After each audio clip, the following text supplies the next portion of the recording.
Conoce y aprende sobre la dinámica que la economía, tu nómina y tus finanzas marcan día con día. Economía de opción. Comenzamos. Hola, muy buenas tardes. Muchas gracias por acompañarnos una vez más a su programa Economía de Opción. Estamos transmitiendo en vivo desde las instalaciones de TV UAC en Ciudad Universitaria, en Querétaro Capital. Un gusto poderles saludar de nueva cuenta a una nueva emisión y queremos agradecer de la misma forma a todas las personas que nos acompañan en los diferentes canales que en estos momentos se están enlazando al 24.1 de TV UAC en televisión abierta. Estamos también en el canal 24 de Axtel, en el 24 de Total Play, en el 124 de Megacable y en el 14 de Easy. De la misma forma, estamos en estos momentos a través de la señal de TV UAC en redes sociales, Facebook y en YouTube. Muchísimas gracias por acompañarnos. También un saludo a todos los integrantes del Colegio de Profesionistas en Contaduría Pública, Fiscal y Finanzas. Bueno, quiero dar la más cordial bienvenida a mi amigo y compañero estimado Sergio. ¿Cómo te encuentras? Muy buenas tardes. Amigo, bien, muchas gracias. Bienvenidos a la realidad. Pues hoy vamos a platicar, como sabes, como hemos dicho siempre, es de la mano de los expertos estos temas relevantes que trascienden de una manera especial hacia la comunidad, hacia los empresarios. El tema que hoy nos ocupa, sin duda, es de una utilidad absolutamente general.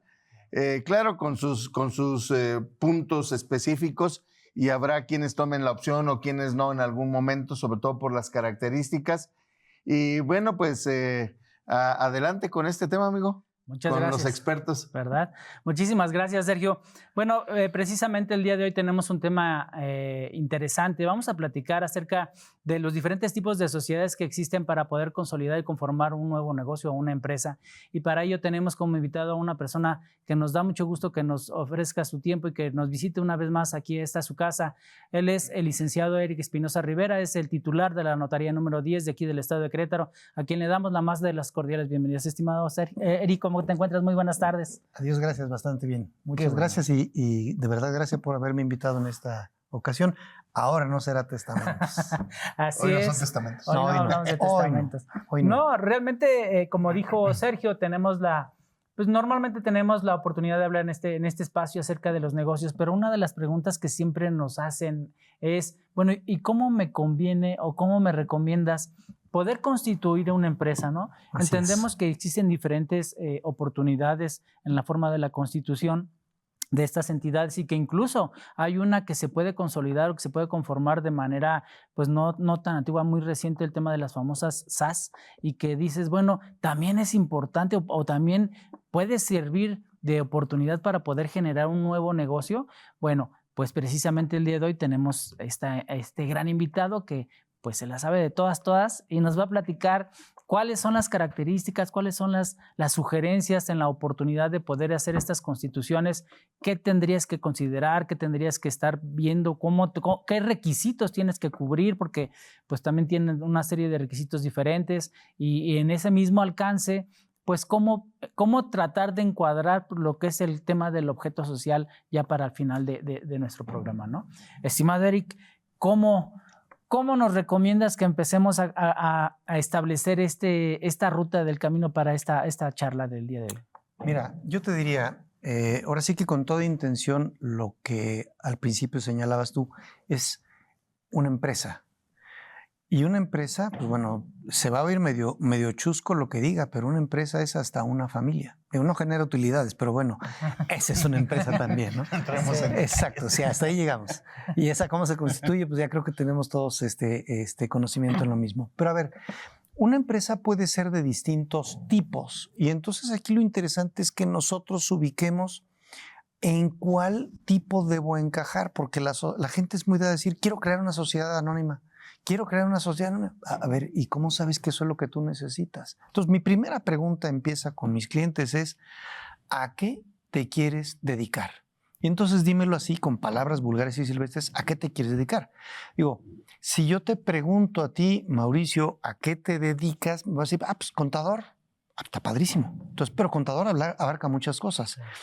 Y el hecho de que tú me digas contador no quiere decir que solamente te dediques a hacer numeritos en toda tu vida, que además ya vi que los dominas de maravilla. A la hora de la introducción diste cantidad de canales que jamás me los hubiera aprendido, pero das el punto de contador, y un contador puede comprar una casa, comprar un coche, rentar un departamento, y eso no me lo tienes que decir, eso es obvio.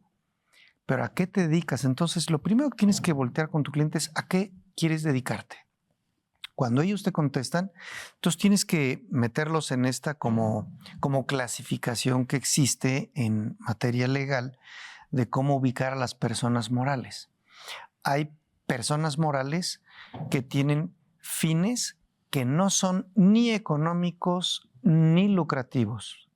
Caso concreto, una asociación civil. Una asociación civil no tiene fines económicos ni lucrativos. Pongamos un ejemplo rápidamente: el colegio de abogados, el colegio de contadores, asociación civil. La asociación que administra mi fraccionamiento La Florecita, asociación civil. Y así como ese podemos poner N cantidad de casos. Estas no tienen fines económicos ni lucrativos. Voy a quedar con el colegio de abogados. ¿A qué se dedica el colegio de abogados? A esto, a colegiar, a agrupar, a gremiar, a defenderlos, a, sancionar, censurar, lo que sea, pero los traigo todos metidos en la misma canasta, y entonces voy a tratar con el grupo de los abogados. De eso es de lo que se trata, una asociación civil. A su vez, las asociaciones civiles podrán tener ramitas, ¿no? Por ejemplo, hay asociaciones que son eminentemente de tinte religioso, y entonces estamos cayendo en las asociaciones religiosas. Estas traen una ley especial. Si queremos buscar una asociación con fines de ayuda, fines asistenciales, estamos en una institución de asistencia privada. Instituciones que, dicho de paso, aquí en Querétaro, pues datan de la época de Enrique Burgos. De allá para acá fue la ley, o sea, tampoco tiene mucho. No quiere decir que no había fines asistenciales, pero se manejaban a través de asociaciones civiles. Hoy los trabajamos padrísimo a través de los fines asistenciales de las instituciones de asistencia privada. Y esta ley que las crea incluso dice: tu notario o tu gobierno o tu autoridad tienes prohibido tratar, negociar, celebrar cualquier acto jurídico con una persona moral que tenga fines asistenciales si no está bajo el esquema de institución de asistencia privada. Las únicas que salvan este espacio son las que se crearon antes de la entrada en vigor de esta ley, porque no la pudieron hacer retroactiva. Entonces ahí tienes las asociaciones civiles. Después pasamos al siguiente escaloncito, ¿no? El siguiente escaloncito son estas personas morales que, si bien es cierto, sí tienen fines económicos, no los tienen lucrativos. Y ahí entran nuestros despachos de nosotros tres. A ver, los tres tenemos un despacho. Ese despacho, claro que realiza funciones de asesoría contable, jurídica, etcétera. Y en ese despacho cobramos. Y si cobramos y cobramos bien, padrísimo. Y eso entra a la sociedad, y ese es un fin económico, pero no es lucrativo. No se lucra con la profesión. Se ejerce la profesión, se realiza un fin económico, pero no se lucra. Y lo mismo te diría los consultorios de médicos que están estructurados a través de una sociedad civil. Yo casi podría decirte que todas aquellas personas que quieran prestar un servicio profesional, el esquema clarísimo para ellos es una sociedad civil, sin lugar a dudas. Entonces, ya salimos de las que no tienen fines económicos ni fines lucrativos. Cuando no traigas fines económicos ni fines lucrativos, pues bueno, no quiere decir que no puedas realizar una actividad económica. Por ejemplo, algo que es muy económico, tener una cuenta bancaria. ¿El colegio de abogados tiene una cuenta bancaria? Claro que sí la tiene, pero ese no es su fin. Su fin no es crear cuentas bancarias. Esa la tiene como parte de su actividad. Oye, ¿puede comprar un coche? Sí lo puede, para trasladar a sus integrantes de un lado a otro. No es su fin, esa es su actividad. No confundamos finalidad con actividad, que es una y que es la otra. Entonces, fines no económicos, no lucrativos, fines económicos no lucrativos, y finalmente, esto sí, fines económicos y fines lucrativos, que este supuesto sería para nuestras sociedades mercantiles. Todas las mercantiles están aquí. Y estas sí tienden a hacer lucro, estas sí tienden a traer actividades totalmente comerciales, estas sí económicas y lucrativas. Entonces, lo primero que tenemos que hacer es eso. A ver, ¿a qué se quieren dedicar? No, pues me quiero dedicar a vender naranjas, frutas y verduras y a traerlas y exportarlas. Comercio, sí, estamos en totalmente mercantil. No, me quiero dedicar a ayudar a los niños que tienen parálisis cerebral. Institución de asistencia privada, asociación civil. No, me quiero dedicar a, somos un grupo de personas que vamos a traer a Querétaro obras de arte y vamos en beneficio de la cultura, una asociación civil. No, somos un grupo de personas que vamos a dar prestación de servicios en materia, estamos en una sociedad civil. Entonces, lo primero que hay que hacer es ubicar en cuáles de los cajoncitos es en los que tú quieres que tu cliente entre, para después de ahí decirle, bueno, ahora sí vamos a los requisitos para constituir esta persona moral, que es por ahí por donde yo empezaría. Claro. Siempre de los siempre. ¿De acuerdo? Entonces, sí te puedo decir, la regla general es que para crear una persona moral, pues, mínimo 2 integrantes, 2 personas, que pueden ser físicas o morales, mínimo 2 personas, y en algunas ocasiones vamos a necesitar tener capital, en otras no necesitamos capital, en unas necesitamos solamente el puro patrimonio. Entonces hay que voltear a ver estos atributos que tiene la persona moral para poder entender cuáles son los que le vamos a pedir. Insisto, hablamos de personas físicas, hablamos de personas morales. Personas físicas, cada uno de nosotros; personas morales, esta ficción, esta creación, esta figura nueva que estamos creando. Y esta persona moral puede estar constituida por varias personas físicas o por varias personas morales. Al final de la cadena tendremos que voltear a ver personas físicas, que, dicho sea de paso, es una de tantas reformas fiscales del 2021, el beneficiario controlador fiscal. Encuéntrame al final de la cadenita quién es la persona física, porque luego se hacen pirámides tremendas de personas morales para ocultar las personas físicas. Y ahora tu ley te dice, quiero que me encuentres quién es el destinatario final de todas estas cadenitas. A fuerzas tiene que haber personas físicas en un inicio. Pero ya me fui súper adelante. Ahorita apenas estábamos empezando, ya las estoy golpeando, ¿no? Pues sí, creo que en esa parte precisamente hay que rescatar esa necesidad especial del empresario, sobre todo porque el camino va en ese sentido por hoy, pero sí resulta muy relevante el hecho de hacer esa separación que has hecho, maestro, porque implicar que habrá sociedades de personas, sociedades de capitales, y van a tener una consecuencia muy importante como se ha planteado, y que incluso llega a ser tan diferente a lo que pensaron cuando la crearon, claro, porque en muchas de las ocasiones simplemente copian alguna estructura de alguna ya existente y la quieren poner igual, y me parece tan acertado este punto de partida, desde luego de un experto, el identificar qué es lo que se quiere, y creo que nuestro auditorio debe tener muy claro ese punto en esta primera diferencia, saber realmente quiero que sea lucrativa, que no sea lucrativa, quiero que sea una empresa o no. La empresa por sí sabemos que sería como tal una entidad económica, la unidad económica que va a crear ciertos bienes y servicios a través de la combinación de ciertos de esos recursos económicos, financieros, humanos, y esa parte es la que le va a llevar entonces a identificar perfectamente qué quiero hacer. Y sobre todo, estoy seguro que platicaremos en un rato también de la amplitud de algunos conceptos, a qué me quiero dedicar, y que va a tener que ver con un aspecto de su estructura en el objeto social. Ya lo definiremos ahorita con el maestro, pero invitarles a que cuando se vaya a crear una sociedad, acérquense al experto, ¿sí? No dejarse en una estructura muy global. En la unidad económica, incluso algunos que parecieran de carácter civil pueden trascender en lo mercantil, en lo empresarial, y entonces identificar qué implica una actividad empresarial como tal para todos los efectos. Yo diría, estamos obligados a diseñar la vida de esa empresa que vamos a tener, y ese diseño se da precisamente en esta identificación, ¿no, maestro? Así es, así es. Sí, fíjate que precisamente retomando un poquito las palabras del maestro Eric, una de las situaciones que y tú también lo acabas de referir, cuando tengas la necesidad de crear una nueva empresa, no copies el modelo. Ve con el experto que te diseñe el modelo y el traje perfecto y exacto que tú necesitas en razón de lo que quieres desarrollar. Si bien es cierto, a lo mejor puede ser una empresa que tiene una actividad parecida al de otro negocio que ya existe, pero eso no quiere decir que tenga que ponerse el mismo traje. ¿Por qué? Porque no son los mismos socios, no pretenden y su objetivo no es el mismo alcance en el cierto periodo.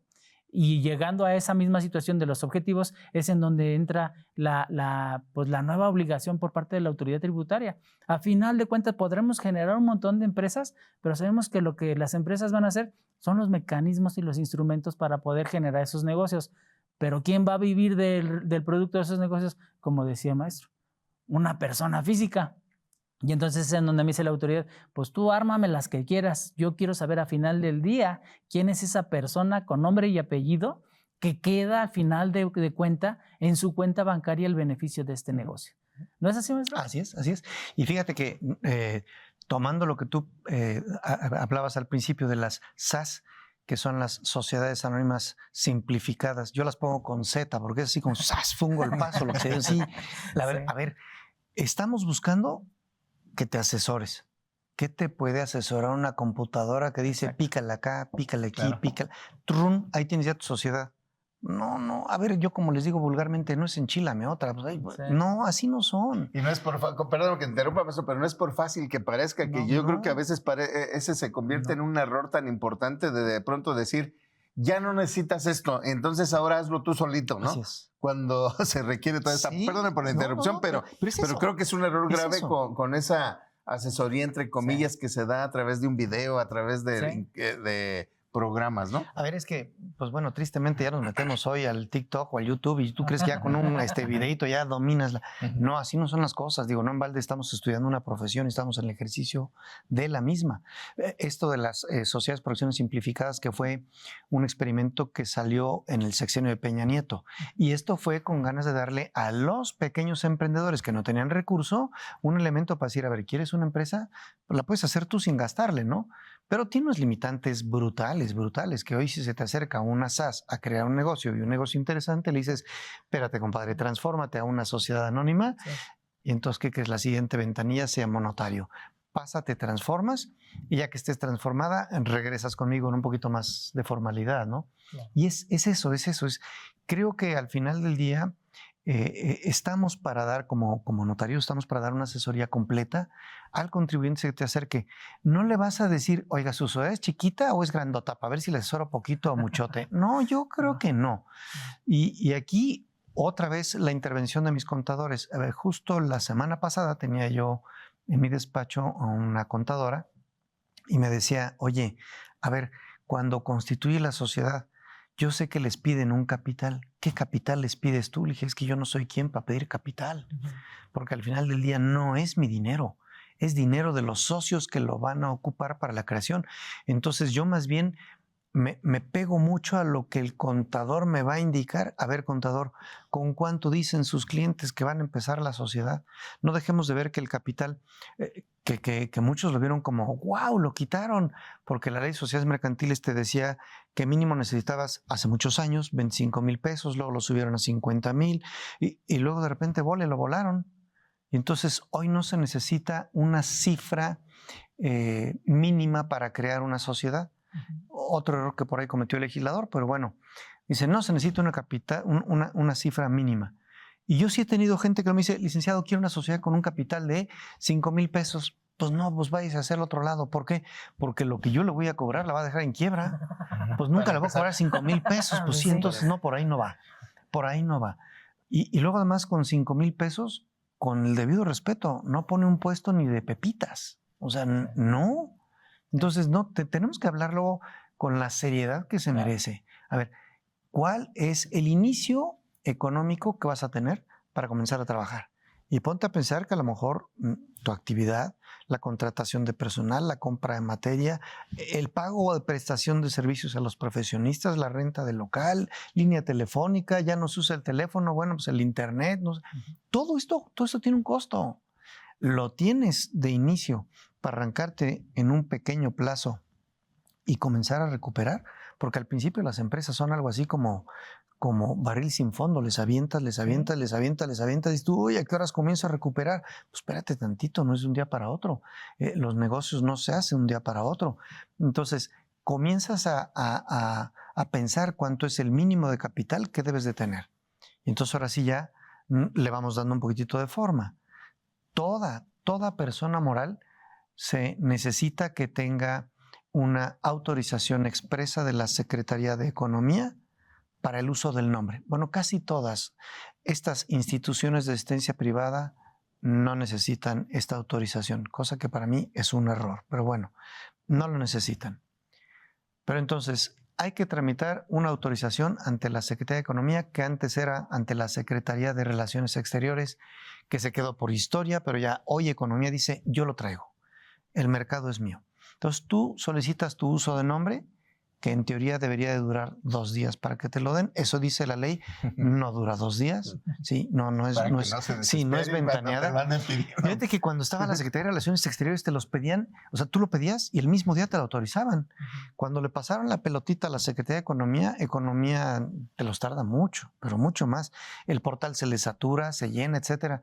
O sea, cuentos así rapiditos, en 8 días tienes tu nombre, 5, 8 días tienes tu nombre. Ya está el nombre. Mínimo, hazte de la idea de 2 socios, mínimo 2, y con esos 2 ya podríamos ir empezando, porque entonces lo que vamos a buscar es la estructura de la persona moral. ¿Cuál va a ser el nombre? Ya lo traes. ¿Cuál va a ser su domicilio? ¿Dónde va a comenzar a ejercer el principal asiento de sus negocios?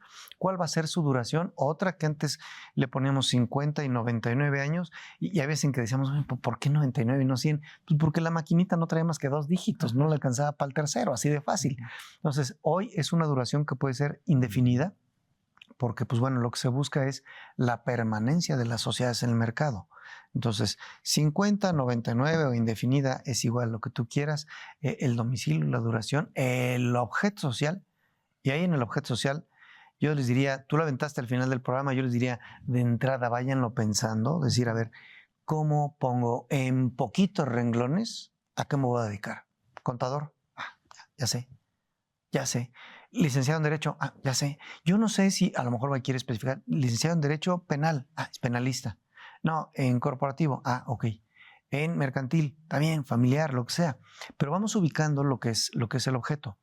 Por muy abogados que seamos, Espinosa, yo no litigo nada. Por muy abogados, a mí pregúntenme de laboral y me va a aparecer el signo de interrogación en la cabeza. O sea, no, a ver, hay materias en las que te tienes que ir metiendo. Y eso es en todas las profesiones. Entonces, a ver, en tratándose de una sociedad mercantil, pues ponle a qué te quieres dedicar. Y esta sociedad mercantil tiene que ponerme en pequeños renglones a qué se quiere dedicar, no ser casuista. No se trata de hacer 5 páginas del objeto social, que es típico. Mire, quiero otra igual que esta, 5 páginas. No, pues váyase a donde se la hicieron, porque yo aquí no se la hago abiertamente. No, por ahí no va. Esa no es la creación de una sociedad. Con eso no me dices nada y al contrario, corres el riesgo de que te esté faltando algo. Porque ahora es compraventa de naranjas, mandarinas, manzanas, elotes, zanahorias, calabazas. Pues te puedes ir toda la verdulería, pero te faltan los betabeles, no puedes. En vez de hablar de frutas y legumbres o verduras y te quitas de problemas, ahí abarcaste todo, ¿no? Que además cuando tú te metes a los objetos sociales de Hacienda, tú me darás la razón, mi querido contador, en un renglón, fíjale a qué te dedicas. No, pues no puedo, si el notario me hizo 5 páginas de objeto.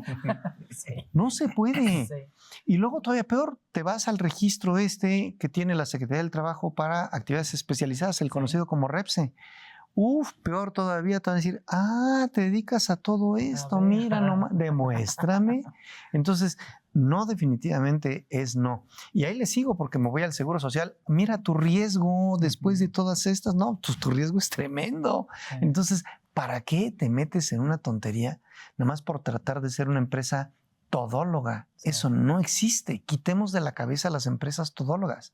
A ver, soy una empresa, me dedico a esto, y yo ya veré con la asesoría de mis profesionistas si más adelante le ampliamos el objeto, que sí se puede, o creamos otra sociedad paralela que va a desempeñarse en las actividades nuevas que estoy encontrando. Entonces, vamos viendo cómo la vamos desarrollando y cómo le vamos plasmando un objeto que sea ad hoc y al tamaño de las necesidades de mi cliente que me está planteando hoy, en este momento.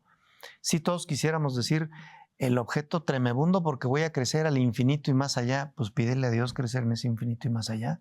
Pero si no creces para allá, ¿qué le hacemos, no? Entonces, yo puedo tener hasta incluso una empresa que sea una hotelera y a lo mejor dentro de la empresa hotelera constituye otra que sea la prestadora del servicio del restaurante. O a lo mejor la misma hotelera los puede desempeñar. Depende de si me conviene o no me conviene. ¿Cuántos no hemos visto que en el hotel, no sé, en el hotel la pasas bien, SADCB, te encuentras con un restaurante que se llama El Come Rico y el Come Rico lo ves aquí, lo ves acá y lo ves acá y dices, ay caray, sí. Es una empresa que funciona muy bien, pero está metida aquí. Hace poquito estuve en un hospital de renombre que está en la zona centro-sur y hay un muy buen restaurante dentro del hospital que jamás te hubieras imaginado. Y tú, ah caray, pues ¿qué pasó, no? Sí. En un hospital, un restaurante, como que no es precisamente lo normal, ¿no? Y ves las franquicias de los panecitos estos muy sabrosones y los ves en este tipo de lugares que dices tú, bueno, pues están, luego hasta en las funerarias, dices tú, pues ¿qué huele? Sí. Entonces, sí puedes ir metiéndole surtido rico. Y aquí ya me estoy metiendo en temas que a lo mejor ni siquiera son míos, que son las marcas, las franquicias y todo lo que es la materia intelectual, que es bien, pero bien interesante y bien apasionante. Pero no crezcamos tan rápido. Vamos a crear la sociedad mercantil primero, ¿no? ¿Qué se necesita para crearla? Yo les diría mínimo 2 personas, mínimo lo que es el nombre que nos autoriza la Secretaría de Economía y por ahí vuelvo a platicar con mis clientes para ver efectivamente qué es lo que se necesita. Quiero imaginar que mi cliente se va a quedar con la idea de una sociedad mercantil. Quiero imaginar, porque por ahí le estaremos dando en estos minutos que nos están quedando todavía para poder atacar la figura de las sociedades mercantiles. Entonces yo por ahí me estaría metiendo. En el caso de las civiles, pues bueno, lisa y llanamente dejaría asociaciones civiles, asociaciones religiosas, a las cuales la Secretaría de Gobernación las trae fichadísimas, gobernación, que eso es a nivel federal, las instituciones de licencia privada, que by the way, no en todos los estados de la República existe ley de instituciones de licencia privada, lo cual es penoso verdaderamente, ¿eh? Querétaro trae una buena institución, lo que es la Junta de Asistencia Privada está al pendiente de sus instituciones. La Ciudad de México, por supuesto, no se queda atrás, tiene muy buena legislación para estar revisando a sus instituciones. Y aunque suene raro, me ha tocado ver instituciones de asistencia privada de la Ciudad de México comprando terrenos, construyendo casas, vendiendo las casas, así. Oye, eso es comercio. Lo hice para cumplir con mi finalidad de institución de asistencia privada. ¿Dónde? Gobierno gobierno estatal estará al pendiente de cada uno de mis pasos para que no se vea que estoy haciendo un negocio particular. O sea, es con la finalidad asistencial. Está muy curioso, muy interesante, pero bueno, sí lo he visto y funcionan de maravilla estas instituciones. Tienen que estar diciendo en cuánto compran, en cuánto venden, cuánto gastaron. Una contabilidad, pero súper cerradísima. Pues, ¿qué te platico, mi querido Mauricio? Ahí, en eso mis contadores se tienen que pulir, pero mira, de 100 a 100.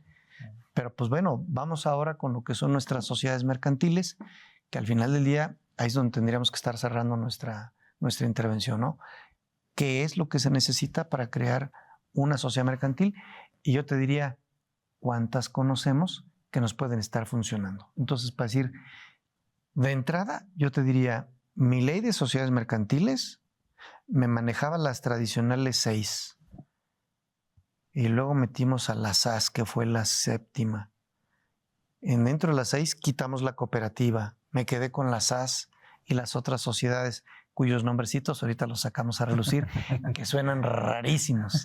Sí, ¿verdad? Bueno, realmente ya nos estás poniendo un planteamiento ya muy interesante porque estamos acotando ya ahora sí sobre las diferentes oportunidades que existen en la actualidad para poder generar este tipo de empresas.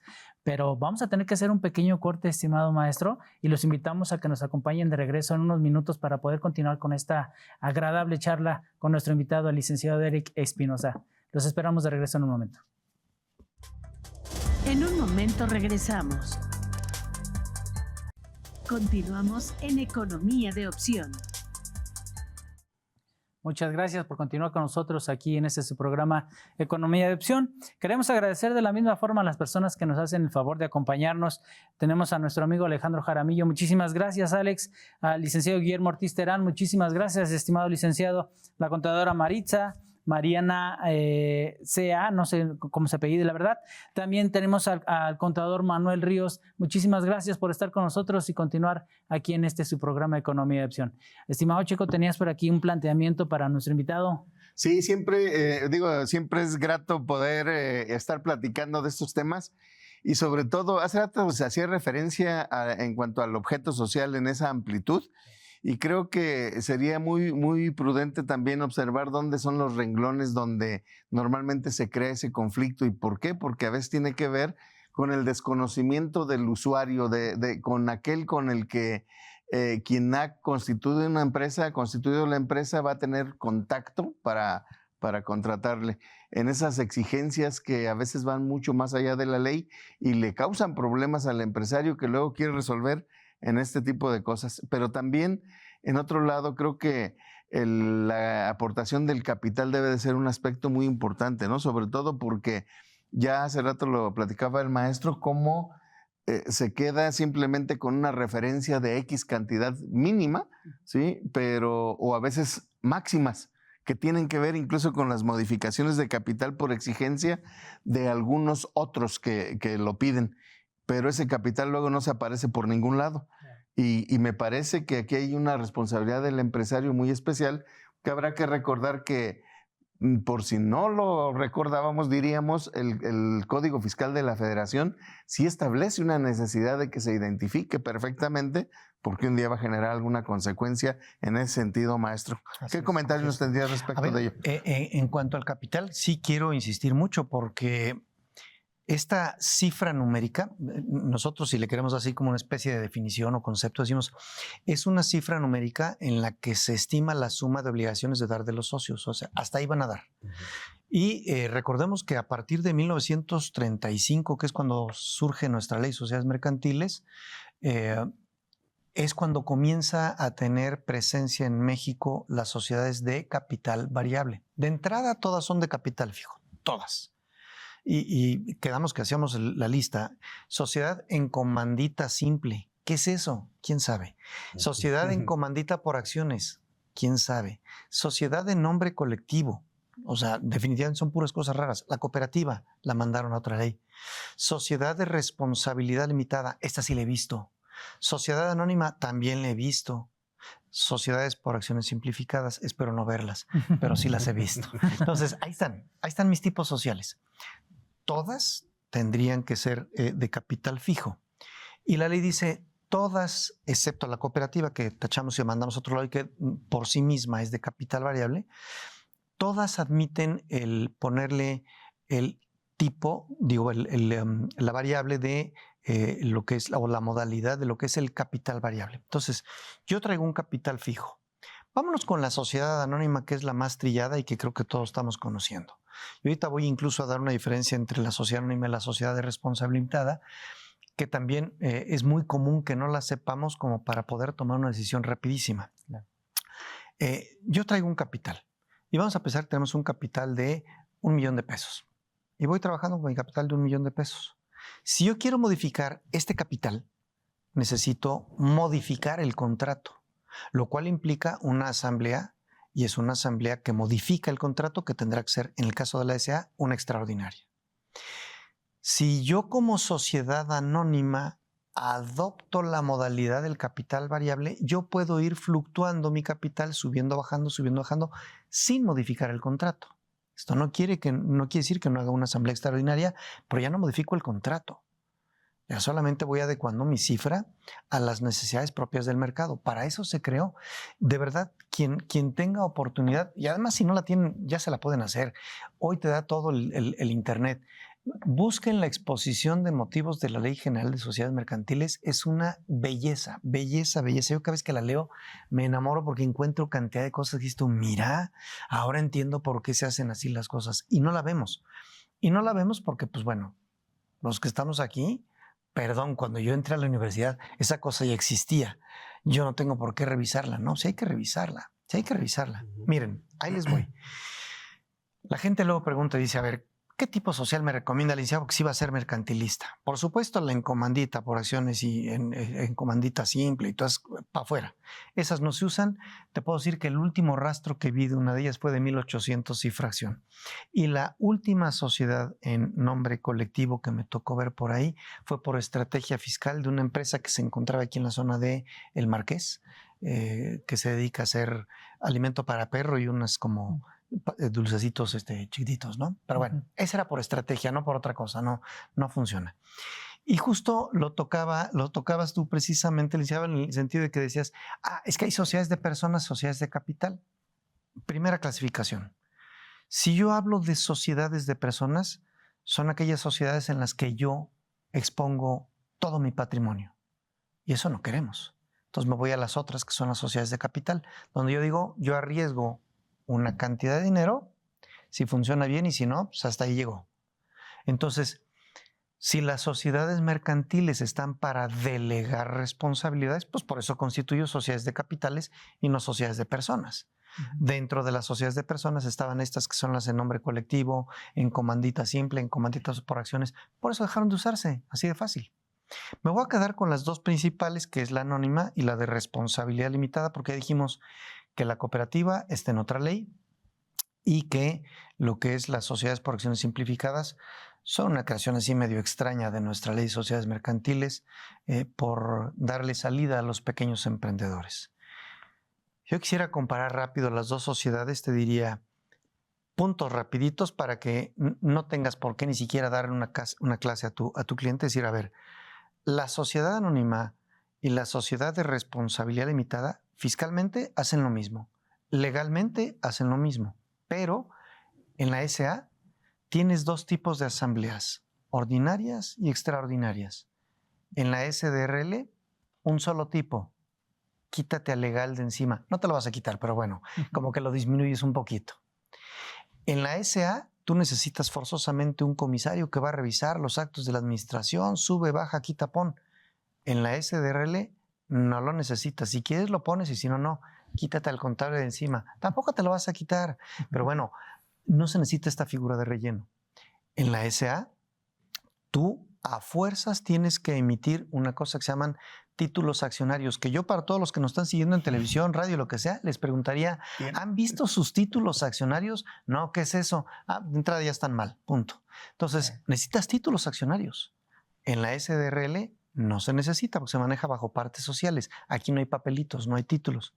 Oye, si quiero mandar a hacer algo, pues manda a hacer algo, serán certificados o algo así, pero no hay títulos, definitivamente acá no hay. En la SA, estas acciones yo las puedo transmitir a quien yo quiera. En la SDRL, estas solamente se transmiten con el consentimiento de los demás socios. En la SA, estas acciones son embargables. En la SDRL, las partes sociales no son embargables. O sea, si se fijan, pues está más bonita la SDRL. Yo te puedo decir que en los últimos 15, 20 años, el 98% de sociedades que se constituyen en mi despacho han sido sociedades de responsabilidad limitada. Yo le digo a la gente que es algo así como, pues como Chabelo, ¿no? Como que están más en familia, se siente más a gusto, más fácil de manejar. Punto negativo para el SDR, pues no todo es belleza.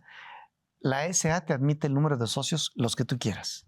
La SDRL te admite 50, no más. Y yo te pregunto, ¿cuándo en tu despacho te ha tocado ver una sociedad de más de 50 socios? No las ves.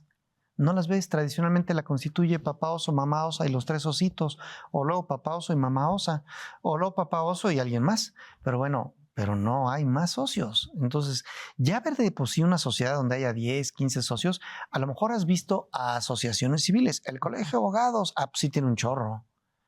El Colegio de Contadores tiene un chorro, pero es una asociación civil, no persigue fines económicos ni lucrativos. El día que te sales, dices tú, ya no quiero seguir, adiós, renuncio. Es todo. Acá no. La propiedad no se puede renunciar, es una de sus características, es irrenunciable. Entonces tú no puedes decir, ya no quiero las acciones. No, qué pena. Seguirás siendo accionista a menos que venga alguien que te las compre o que se las regales. Y al que se las regales habrá que aceptarlas, porque si no las acepta, tu donación no es perfecta.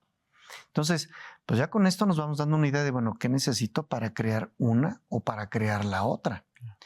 Y si le quiero ir poniendo detallitos a la sociedad anónima, que es en la que todo el mundo se ha ido trepando, ¿a dónde va Vicente? Pues a dónde va la gente, ¿no? Entonces, la gente va por una SA. Y hay veces en que la gente llega al despacho y dice, oiga, quiero crear una SADCB. ¿Qué es eso? No sé, mi contador me dijo que así la hiciera y así la quiero. Y yo les diría a mis contadores, y de verdad lo digo de corazón, no porque esté Mauricio junto a mí, a los contadores, a mí me ha resultado muy, muy positivo cuando el contador se acerca con el empresario a hacer la sociedad del despacho, porque entonces se llama esto que es la lluvia de ideas, ¿no? Él opina desde el punto de vista contable, desde el punto de vista fiscal, yo opino desde el punto de vista jurídico, punto de vista notarial, y hacemos una mancuerna preciosa. Y entonces el cliente sale fascinado porque escuchó a las dos versiones, porque si no, yo lo voy a mandar con el contador de entrada del capital, pregúntele a su contador, oiga, dice el contador que la que usted diga, contador, pues no es la que yo diga, es la que vamos a ponernos de acuerdo entonces, ¿no? El objeto, dice mi contador que esto y esto y esto, oiga, me parece que el contador no ha visto esto y esto, tiene razón, vamos con el contador, vamos con el notario, para no estar de pelotita para allá y para acá. Hombre, luego resulta bien interesante el que estemos los dos profesionistas sentados en la misma mesa con nuestro cliente y podemos darle muchísimas ideas. Miren, hay figuras que han salido a la luz así como si fueran la panacea. Sabemos que existe una figura que se llama Sociedad Anónima Promotora de Inversión y a la hora que salió fue ¡wow! ¿Qué son esas cosas? No sé, pero wow, yo quiero una de esas. Y entonces, en el año 2006 surgen las llamadas SAPIs. Y curiosamente, el legislador, como ya sabía que no podía tocar mucho la ley de sociedades mercantiles porque era muy rígida, lo que hace es se mete en otra ley, que es la ley del mercado de valores, y crea las SAPIs. Y entonces, al crear las SAPIs, dice, bueno, estarán estas sociedades que si se portan bien y siguen todo en orden. Por cierto, para crearlas tiene que ser como si fuera una sociedad anónima. Váyanse a su ley de sociedades mercantiles, te regresan.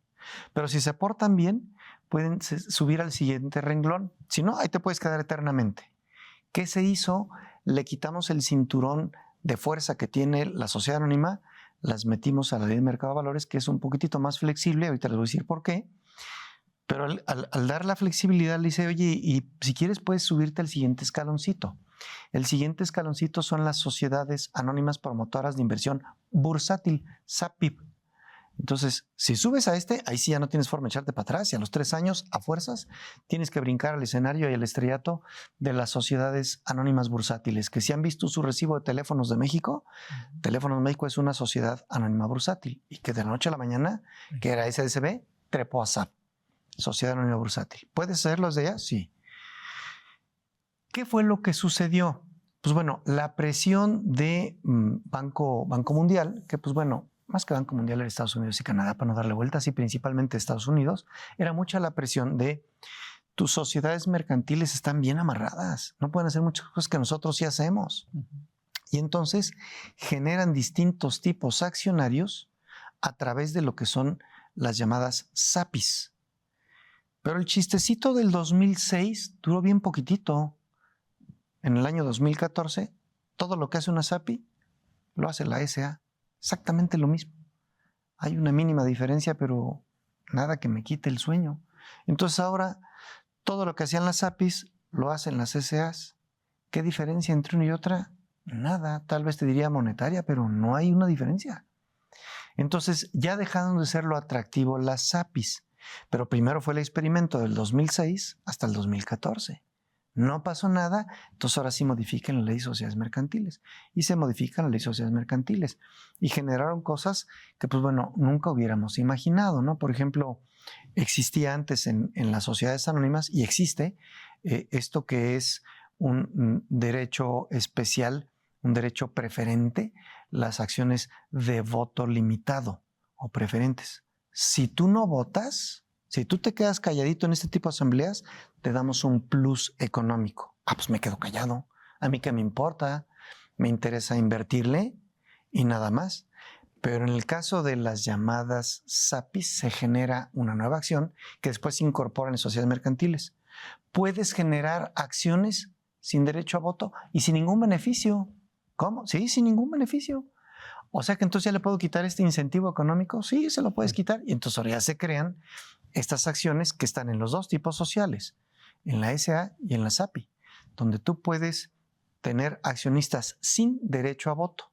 ¿De qué me sirve un accionista sin derecho a voto? Pues es una persona que tiene su billete invertido en mi empresa y que no me va a estorbar, que me va a dejar trabajar libremente, al que le debo de rendir transparencia absoluta. Pues si no me va a ahorcar. O sea, no es todas perdidas, es que me dejen trabajar. Entonces, así es como se han venido metiendo algunas ideas muy interesantes en las sociedades anónimas, porque para quienes gusten de hacer experimentos y demás, no existe en la ley del impuesto sobre la renta, no existe en la ley del IVA, no existe en el Código Fiscal y leyes reglamentarias de las tres, no existe un solo artículo dedicado a las APIs, ni uno. ¿Qué quiere decir?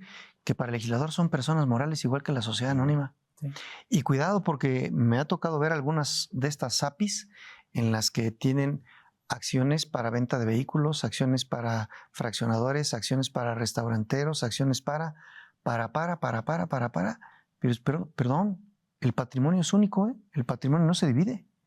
Y entonces, si tienes utilidades aquí, perdón, pero te van a repercutir en las pérdidas de acá. Nada de que ganaron las de aquí, de las armadoras de coches, que les paguen sus utilidades. No, espérame. El patrimonio es uno solo. Pero nos ha dado por estar creando este tipo de figuras y cuidado, yo creo que ahí sí tenemos que ser muy cautelosos, estar pegados de un buen asesor jurídico, de un buen contador, para que precisamente funcionen las cosas como nosotros las queremos. Entonces, así como en el objeto social tenemos que irnos con mucho cuidado por aquello del REPSE, pues ahora les diría, con lo que es el actuar de la sociedad, pues bueno, juguemos con lo que realmente debemos jugar. No se trata de llenar nuestros estatutos de cosas que ni vamos a usar. Van a sonar algunos, ¿cómo se llaman? Unas palabras medio gringas, como el tag along, drag along, put right, call right. ¿Qué es eso? Pues quién sabe, pero pónselo a la sociedad, se ve rete bonita. Ni lo usamos, que es, en términos muy vulgares y silvestres, el derecho de arrastre, el derecho de acompañamiento, la opción de compra, la opción de venta.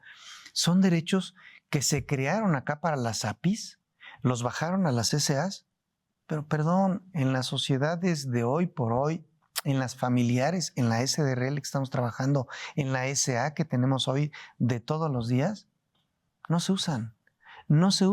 Eso lo usamos para grandes ligas tendientes a meterse al mercado de valores. Yo cuando me dicen, quiero hacer una SAPI, ¿piensas incursionar en el mercado de valores? No, métete una SA, sí. Puede hacer lo mismo que la SAPI. ¿Qué estás jugando con una SA, con una SAPI que no te va a llevar a ningún lado? Entonces creo que mucho estriba sí el poderse sentar con nuestro cliente, platicar con nuestro cliente, claro que asesorado por el contador, claro que acompañado del abogado, porque entre todos vamos a hacer todo un escenario padrísimo para nuestro cliente y el cliente va a salir más contento. No se trata de que yo presuma todo lo que sé no, de eso no se trata. Presumir numeritos y presumir leyes, no. Se trata de que nosotros le demos las herramientas suficientes a nuestro cliente para que nuestro cliente pueda hacer algo bueno. Y al final del día, si ese cliente queda satisfecho, regresa con nosotros y regresa con los tres. No, nomás regresa conmigo. Y si ese cliente funciona, la economía funciona. Hoy que está tan lastimada nuestra economía por piedad, necesitamos inyectarle forzosamente para que esto levante, porque pues seguramente lo han resentido en sus despachos. La situación está muy crítica. Entonces, si nosotros no ponemos de nuestra parte e inyectamos capacidad, conocimiento, estudio, análisis a nuestros clientes, entonces ¿quién? Y se van a ir dando de topes, ¿no? Y pues bueno, creo que con esto nos damos una idea de, pues bueno, por dónde empezarle, cómo crearla y qué es exactamente lo que se puede estar necesitando. Yo no sé si hasta aquí seguramente salieron algunos interrogantes, pero bueno, soy suyo. Gracias. Bueno, realmente muy, muy completo todo lo que nos has compartido en esta plática, estimado Eric, de verdad. Una visión general y amplia de todo lo que tenemos que considerar para poder establecer esas oportunidades de desarrollar empresas, de desarrollar negocios. Tú dijiste algo muy claro, muy cierto. Cuando tengas la necesidad de establecer un nuevo rumbo, un nuevo camino, una nueva empresa, asesórate. ¿En qué sentido? Y no te asesores de una sola persona, ¿no? Porque como tú dices, a lo mejor el contador te da la visión de lo que está en su alcance en su ejercicio profesional, pero vincúlalo y compleméntalo con el tema de lo que te ofrece el notario, en este caso con ustedes, porque entonces sí se crea esa verdadera oportunidad de vínculo del beneficiario, pues va a ser el dueño de la empresa, y como tú decías, ¿a quién le conviene? Pues le conviene al contador, porque él lo llevó, pero también le conviene al notario. ¿Por qué? Porque el día de hoy empezó de esas características el negocio, y tú decías, oportunidades van a seguir existiendo conforme vaya creciendo el negocio. El día de mañana, ¿sabes qué? Quiero hacer otra empresa, pero ahora nada más a esto. Yo voy a hacer otra empresa, pero nada más a esto. Entonces ya armaste un compendio de diferentes empresas de una misma persona o de un mismo grupo de personas. Realmente muy interesante, estimado Eric, una oportunidad única en un foro como estos para que nos puedas aportar gran capacidad y gran talento, Pues, mucha inteligencia. Con muchísimo gusto. Y ya si nos vamos más para adelante, no, hombre, te puedes ir ahí con tus dueños beneficiarios fiscales, Exacto. las integraciones de los expedientes de cada uno de los integrantes de la sociedad. Sí. Sube. Bueno, pues ya estaremos teniéndote de nueva cuenta por aquí para dar continuidad a la plática, ¿o no así, Sergio? Así que sea, y sobre todo tomar en cuenta todas las recomendaciones, ya que el tiempo se nos va, y entonces agradecerles a todos ustedes su participación, sabiendo que pueden proponer temas para divulgar aquí. Les agradecemos su... Conoce y aprende sobre la dinámica que la economía, tu nómina y tus finanzas marcan día con día. Economía de opción. Muchas gracias por acompañarnos. Los esperamos en la siguiente emisión.